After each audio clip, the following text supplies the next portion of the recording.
The news hour coming to you live from the studios of HitzAfrik Radio and TV. Stay tuned.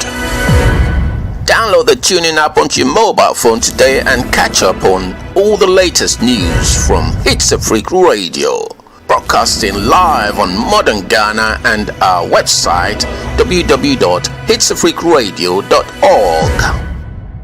HitzAfrik Radio News Hour live.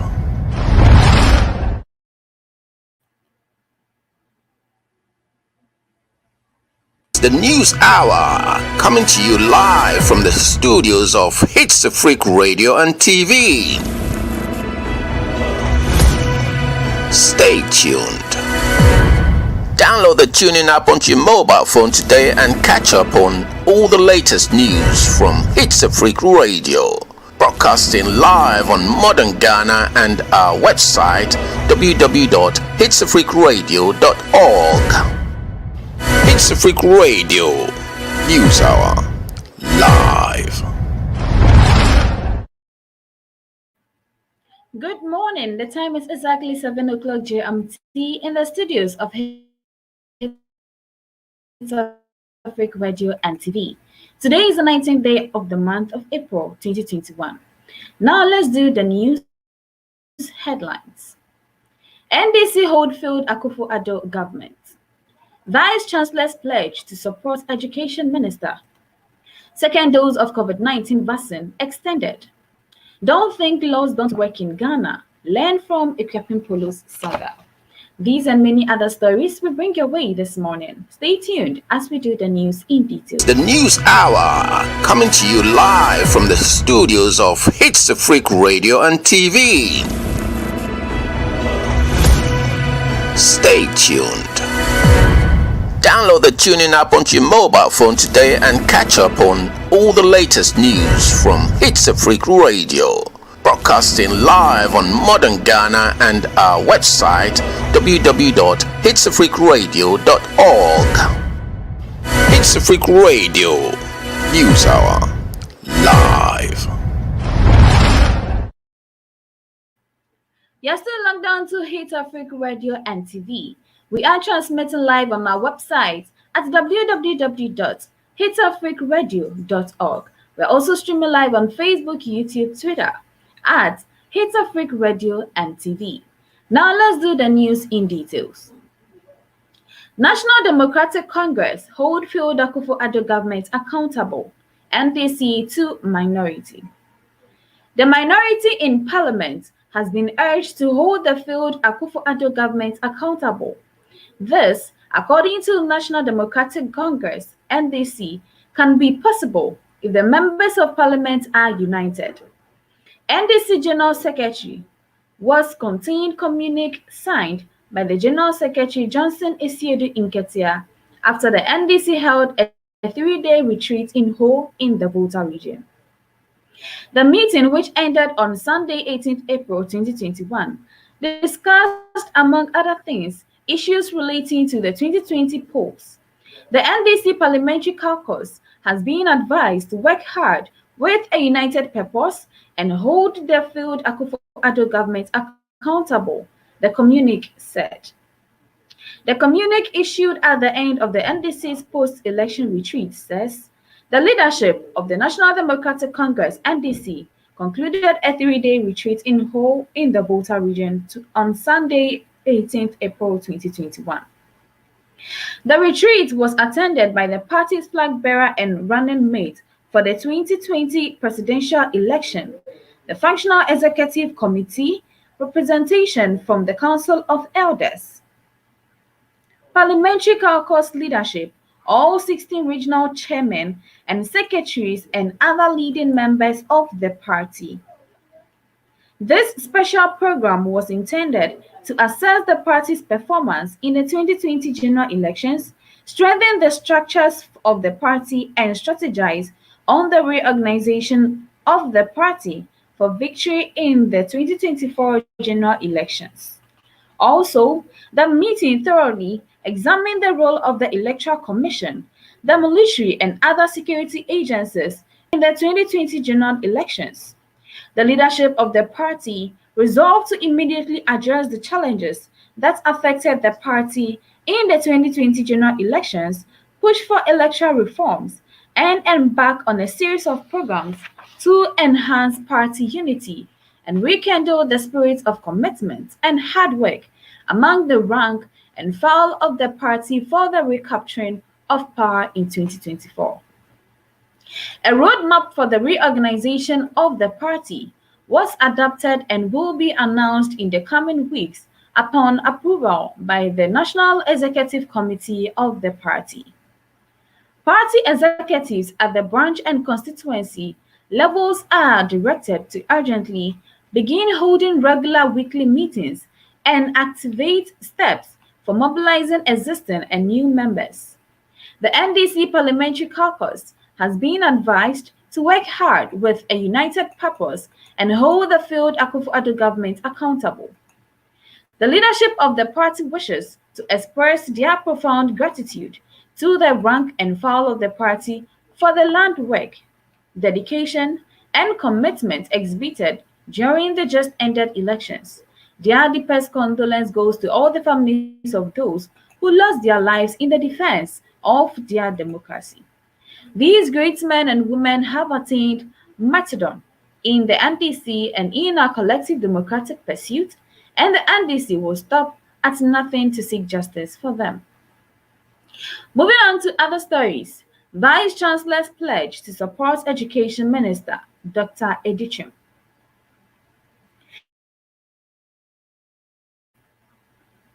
Vice Chancellors of public, private and technical universities in Ghana have pledged to support education Dr. Iyao Osei Edichum to transform and develop the country through education. The chairman of the vice chancellors, who made the announcement, said they would support the planning, promotion, and implementation of strategic policies that sought to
Kindly pardon our technical challenges.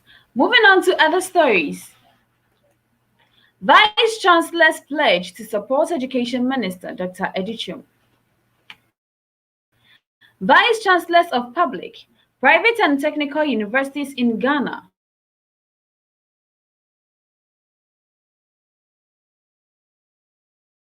have pledged to support the Minister of Education, Dr. Yao Osei Edichum, to transform and develop the country through education. The chairman of the vice chancellors who made the announcement said they would support the planning, promotion, and implementation of strategic policies that sought to transform the development of education, leading to the country's social economic development. The VCs gave the assurance at separate ceremonies when they paid a courtesy call on Dr. Yao Osei Edichum in Accra on Tuesday, Wednesday, and Thursday. Vice Chancellors pledged to support Dr. Edichum. The visits were aimed at congratulating the minister on his elevation to a substantive Minister of Education and also discuss issues that would help improve education in the country. Again, each leadership of all the three categories of universities used the occasion to make a case which was peculiar to them to help bring about changes and improvements on their campuses. The Vice Chancellor for University of Health and Allied Sciences, UHAS, Professor John Owusu Ejapon, Chairman of Vice Chancellors of Ghana, on behalf of his colleagues, stated that the universities would ensure that the vision of President Akufo-Addo was achieved for the betterment of the country. Moving on to other stories. Second dose of COVID-19 vaccine extended. The Ghana Health Service (GHS) says Ghanaians who have taken their first dose of the AstraZeneca COVID-19 vaccines should not be worried if they do not receive their second dose in the 8-week window or as recommended on their cards. Speaking at the press briefing on Sunday, the Director General of GHS, Dr. Patrick Kuma Abwaje, explained that the World Health Organization (WHO) has said that the best period for the second dose is between 8 to 12 weeks. Thus, people are still protected even after the 8th week of taking the first dose, he said. As far as vaccination is concerned, what we have is the minimum time within which a booster dose can be given. If you do it before the minimum date, you will not get any benefit. But sometimes, the longer you wait, it still doesn't matter. You can still have your second shot and get your booster dose built up. Between 8 and 12 weeks is the best time to give a second dose, even when you would have lost some percentage of the antibodies. It is still effective enough to protect you. Dr. added that although some people were expected to get their second dose with a delay, the first dose gives a person about 76% protection for about 90 days, which coincides with the 12 weeks window, he said. Notwithstanding, many studies are still ongoing to determine exactly how long the first dose protects a person before they become vulnerable. About 80 to 94% of the people who have received their first dose within period are protected from severe disease and death. So, what it means is that if more people have one dose, it will probably still save us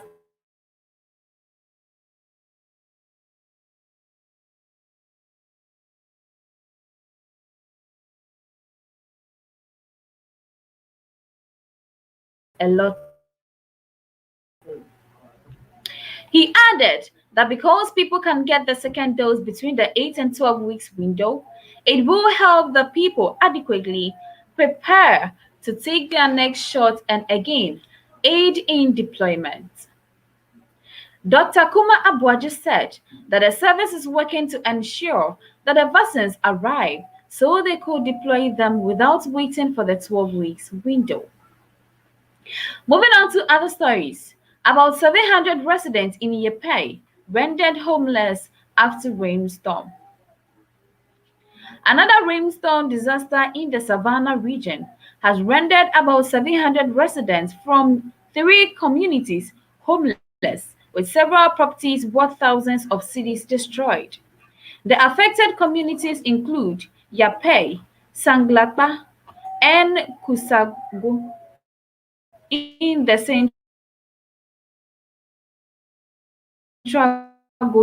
Gunja region. District Officer Ahandu Al-Hassan, officials from the district office have been on the ground assessing the level of destruction to enable them to reach out to the victims. In fact, each of these affected 3 communities has suffered a great loss of properties because many of their homes have been destroyed by rivers and floods.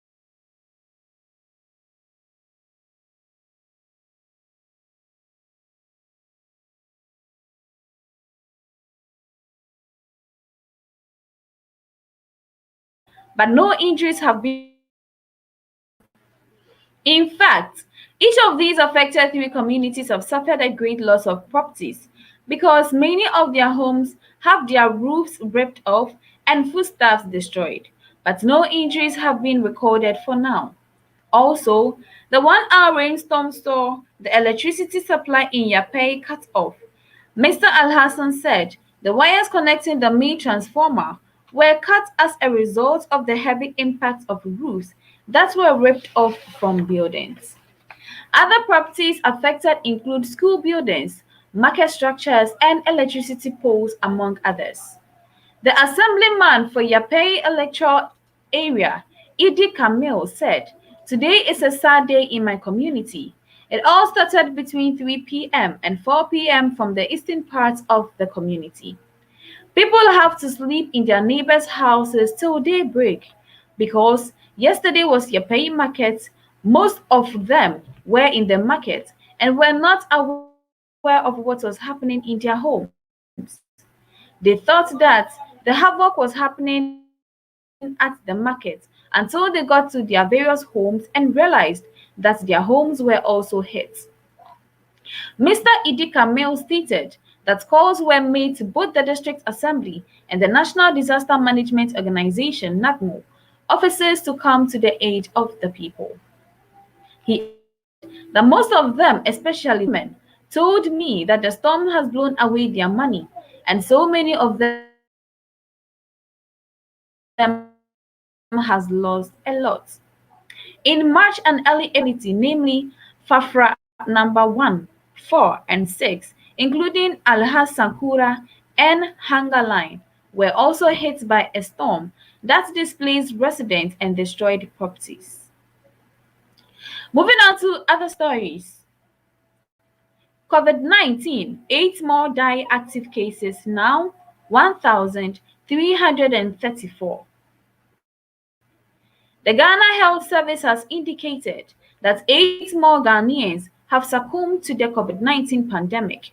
According to the Ghana Health Service Director General, Dr. Patrick Kuma Abuaje, the country's death toll now stands at 771. As of April 10th, the number of persons reported dead were 763, with new and active cases at 84 and 1,413 respectively. But speaking at a press briefing held by the Information Ministry on Sunday, Dr. Kuma Abuaje intimated that the number of new cases and active cases reported nationwide were 46 and 1,334 respectively. In view of the cases recorded, the country's cumulated confirmed cases is 91,709, and out of that, 89,604 are said to have been discharged from various health facilities after showing recovery signs. Dr. Patrick Kuma Abuaji also made mention that the capital city of Greater Accra region remains the hotspot for contacting the deadly virus among the 16 regions in the country. Despite its success in containing outbreaks, the Australian government is facing growing criticism over delays in its COVID vaccination rollout. And this is where we end our local story. Stay tuned as we do other African countries. The News Hour, coming to you live from the studios of HitzAfrik Radio and TV. Stay tuned. Download the TuneIn app onto your mobile phone today and catch up on all the latest news from HitzAfrik Radio. Broadcasting live on modern Ghana and our website www.hitsafrikradio.org. You're still logged on to HitzAfrik Radio and TV. We are transmitting live on our website at www.hitsafrikradio.org. We are also radio and TV. Now let's do some other African countries. Historic buildings destroyed in Cape Town. A wildfire on the slopes of South Africa's Table Mountain has spread to the nearby University of Cape Town campus, forcing the evacuation of hundreds of students, officials say. The blaze spread quickly after breaking out on Sunday morning near a memorial to politician Cecil Rhodes. A restaurant was destroyed. The university's historic library and other buildings were also affected. South African National Parks said firefighters were alerted at 9 o'clock local time, 7 o'clock GMT. The flames spread quickly because of the low humidity and dry bush. The fire created its own wind, further increasing the rate of spread. It added, estimating that firefighters would need at least 3 days to control the blaze. After the initial investigation, it is surmised that the origin of the fire is from a vacated vagrant fire, it said. The fire partially destroyed the University of Cape Town's Jaga Library and the historic Monsters Mill. Other buildings were also affected. All UCT students have been evacuated from campus by emergency services support staff, the university said on Twitter. Firefighters tried to extinguish a fire at Jaga Library at the University of Cape Town. On voters' minds will be the COVID pandemic, which has devastated the tourism-dependent economy. Moving on to another story in Madagascar. Madagascar turns schools into hospitals to cope with COVID-19 surge. The spike is most likely due to the South African variant, which has caused a second wave. But as hospitals are overwhelmed, the makeshift treatment centers are also quickly getting full. Hotels, too, are being used for the influx of patients as hospitals are overwhelmed. We came here yesterday and there were still places available, but now it's almost full, said caretaker Narinda. Madagascar's president was against COVID-19 vaccines and stood by a locally made herbal infusion as a cure. Vaccine U10, but last week the country joined the COVAX program. Madagascar's president Andre Rajoelina was initially strongly against COVID-19 and stood by a locally made herbal infusion as a cure. But after fierce criticism, the government took a U-turn and signed up for the global COVAX program. We have a discussion, changes with Malagasy scientists, and then we decided to go for vaccinations, said Health Minister Jean-Louis Rokotovwa. This is another way to protect the population. The vaccination program has yet to start. The government is still pushing its herbal infusion, which is based on the anti-malaria plant Artemisia. Experts have cautioned against the brew, which has not been scientifically tested. Madagascar, an island of around 27 million inhabitants, has recorded more than 24,600 coronavirus cases, including at least 433 deaths. Moving on to other stories. Somalia opposition warns of potential unrest after police chief fired. On Saturday, military soldiers guarded the former police chief Sadak Omar Hassan. The Rift Code Sea forces turn on each other and create an opportunity for the Al-Shabaab insurgency to exploit. We have been advising them to drop their guns for the last 20 years. It is the beginning of war tonight, said Abdi Ahmed Duhulau, Somali senator. But we urge the government not to force people to take up guns against them. Otherwise, fighting is inevitable. The country has been in the grips of civil war since 1991 and is trying to rebuild with international help. Greater However, he noted that some 7 out of 260 districts in the country have still not reported any COVID-19 cases.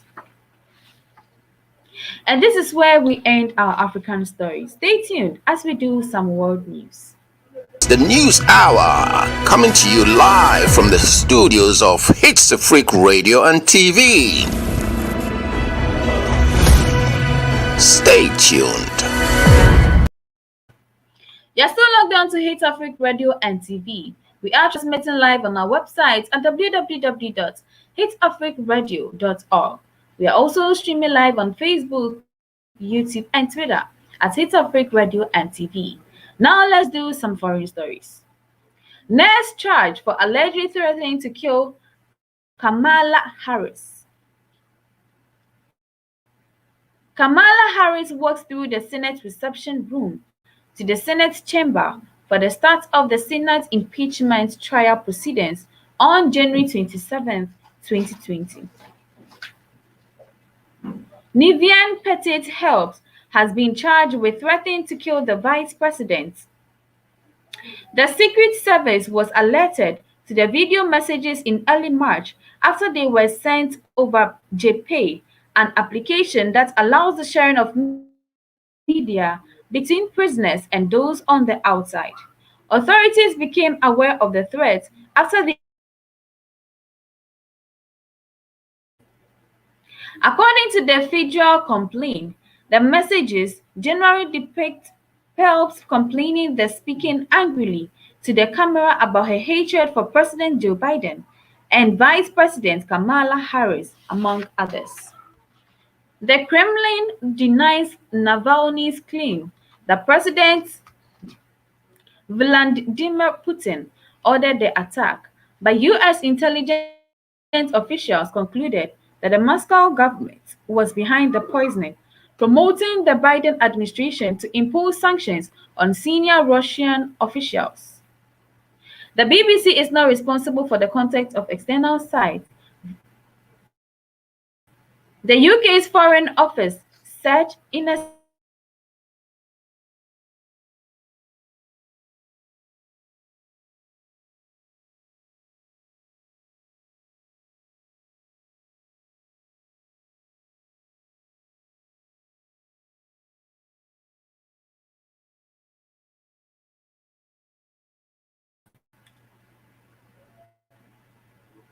Navalny's 20-year-old daughter, Daria Navalnaya, who is currently studying in California, wrote, "Allow a doctor to see my dad." And this is where we end our foreign story. Stay tuned as we do the The News Hour, coming to you live from the studios of HitzAfrik Radio and TV. Stay tuned. Download. You're still logged on to HitzAfrik Radio and TV. We are transmitting live on our website at www.hitzafrikradio.tv. Now let's do some entertainment news. Cardi B reacts to Hash Equiapim Polo imprisonment. American rapper Cardi B has commented on the imprisonment of her twinnie Equiapim Polo following her conviction to be imprisoned for 90 days for posting a nude photo with her son in 2020.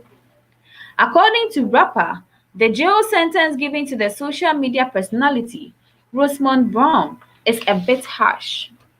I feel sorry for her. I am hoping that the decision will be overturned. We can only be with her in prayers. Let's learn our lessons from the Ekwapimpolo sentencing and leave the rest to God. Moving on to other stories. Singer John Scott tackles social injustice with new EP. Celebrated singer and multi-instrumentalist John Scott has released a brand new EP titled Freedom.